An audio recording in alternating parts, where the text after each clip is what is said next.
नमस्कार, मैं डॉक्टर अंजू अग्रवाल आपके समक्ष आज के व्याख्यान के लिए प्रस्तुत हूँ। हम कवि सूरदास के पद्यांश कर रहे थे क्लास में। कवि सूरदास के बारे में जैसा कि मैंने आपको बताया था कि कवि सूरदास सगुण भक्ति धारा के कृष्ण भक्ति शाखा के कवि हैं और उन्होंने भ्रमर गीत सार में उद्धव के माध्यम से उद्धव गोपी संवाद करवाया है। यहाँ पर पूर्व प्रसंग में जैसा कि मैंने बताया था, उद्धव गोपियों को ज्ञान का, योग का, निर्गुण का, ब्रह्म का संदेश देने आए हैं। गोपियाँ अपना प्रेम प्रवाह जो है उसको उमड़ने से नहीं रोक पाई हैं। गोपियों का प्रेम जैसा कि हम जानते हैं कि सर्व प्रकार से पवित्र है। उद्धव के सामने उन्होंने, क्योंकि उन्हें पता है कि उद्धव कृष्ण के अभिन्न सखा हैं और अभिन्न सखा होने के कारण उन्होंने अपनी हर लोक लाज लज्जा सब भूल कर के अपने समस्त भावों को कृष्ण के उद्धव के समक्ष प्रस्तुत कर दिया है और अपने आंसू, आहें, उनकी स्मृतियाँ, हर वो चीज़ जो कि वो श्री कृष्ण तक पहुंचाना चाहती हैं, उद्धव के सामने उन्होंने खुल कर के कहा है। उद्धव के समक्ष उन्होंने बड़ी वाग विदग्धता भी दिखाई है।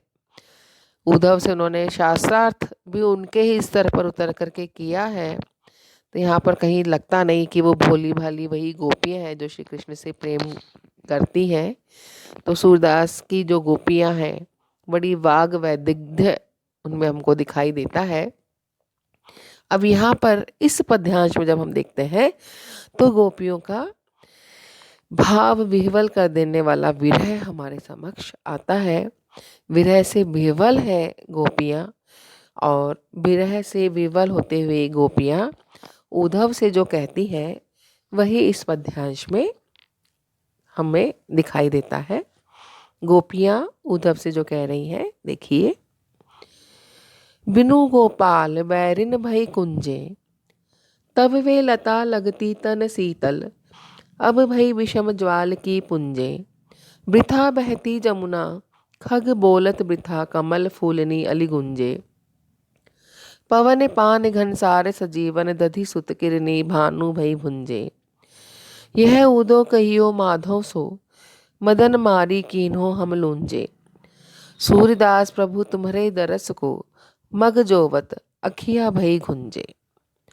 अब यहाँ पर जब गोपियाँ भाव विह्वल हो गई हैं, अब और ज़्यादा तर्क वितर्क करने तक की शक्ति भी उनमें उद्धव के सामने नहीं बची है। तब अपने प्रेम को बहुत ही विवशता पूर्वक एकदम भाव विह्वल होकर के अभिव्यक्त कर रही हैं। उद्धव के समक्ष कह रही हैं कि हे उद्धव, बिनु गोपाल बैरिन भई कुंजे, कि बिना गोपाल के ये सारी कुंजें हमारे लिए बैरिन हो गई हैं, शत्रु के समान हो गई हैं। कि जब हम श्री कृष्ण के साथ में रहते थे तब यही सारे कुंज, बाग, बगिया, उपवन बहुत सुखद और मनोहर लगते थे, सौंदर्य से परिपूर्ण लगते थे। लेकिन आज श्री कृष्ण के जाने पर ये सारे कुंज हमको हमारे शत्रु के जैसे हमें लगते हैं, मानो हमें ये हम पर हंस रही हो। हमारे दुख को ये सारी कुंजें जो है दुख को बढ़ा रही हैं। हमें वही सारी स्मृतियाँ उनको देख करके आती हैं जो कि श्री कृष्ण के साथ में हमने समय गुजारा था।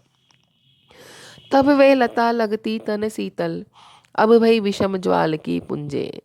कि तब जब श्री कृष्ण हमारे साथ होते थे तब ये सारी लताएं जो दिखाई दे रही हैं ये हमें, हमारे शरीर को बहुत शीतल लगती थी, शीतलता प्रदान करती थी।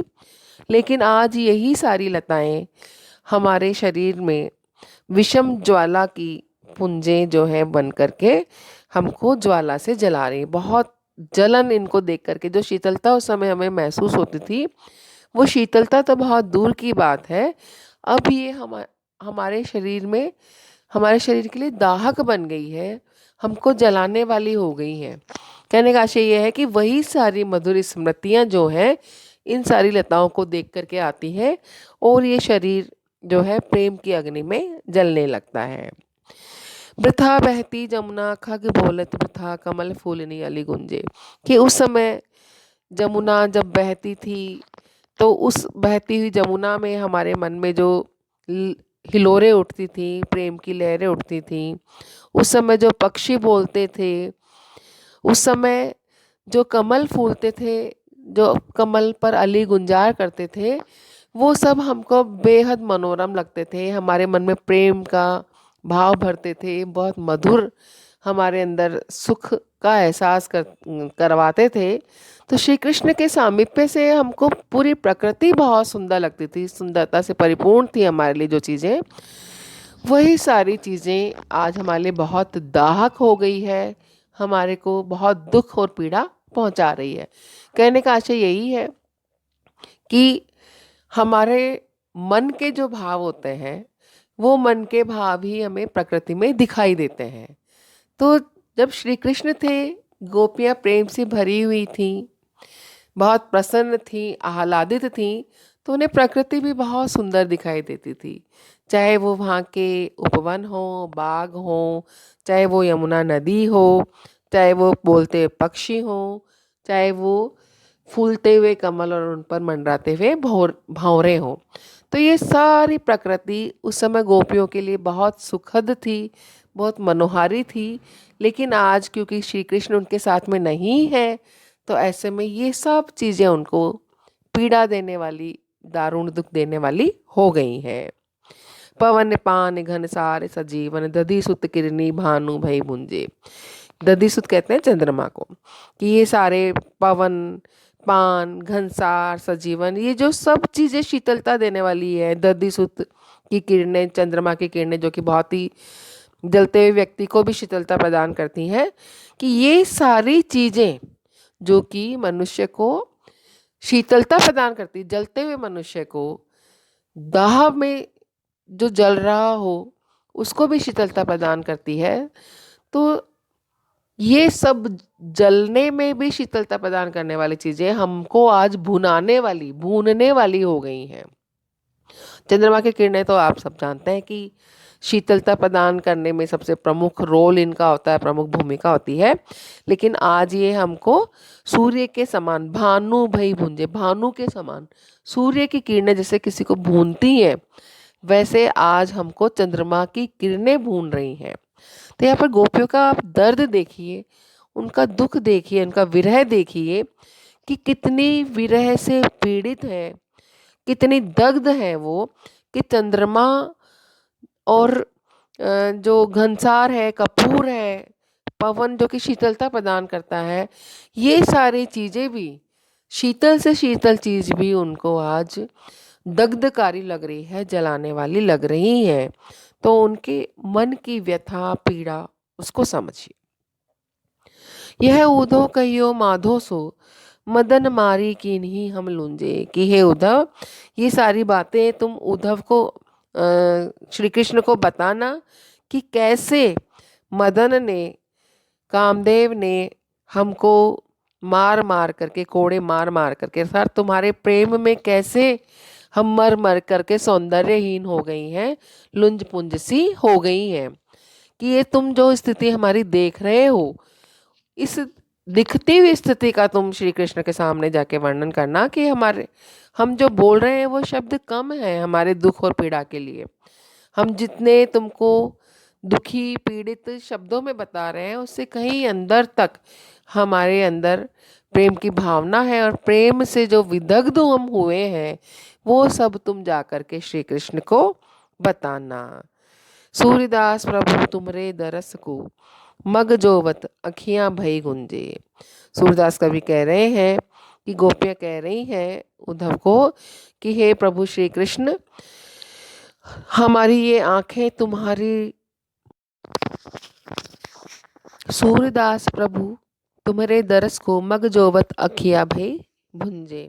सूरदास कवि कह रहे हैं कि हे प्रभु श्री कृष्ण, गोपियाँ उद्धव को कह रही हैं कि हमारी ये आँखें आपके दर्शन के लिए राह देखते देखते गुंजे के समान, गुंजे देखिए आपने, बारिश में जो मखमली से लाल रंग के जो बग होते हैं उनको गुंजे बोलते हैं, तो वो गुंजों के समान हमारी आंखें एकदम लाल हो गई हैं तुम्हारा रास्ता देखते देखते, उड़ीकते उड़ीकते। हे उद्धव, श्री कृष्ण को बताना कि कैसे हमारी ये आंखें श्री कृष्ण का रास्ता देखते देखते गुंजे के समान लाल हो गई हैं। तो यहाँ पर गोपियों का जो प्रेम है, उस प्रेम का बहुत ही सुंदर वर्णन सूरदास जी ने किया है।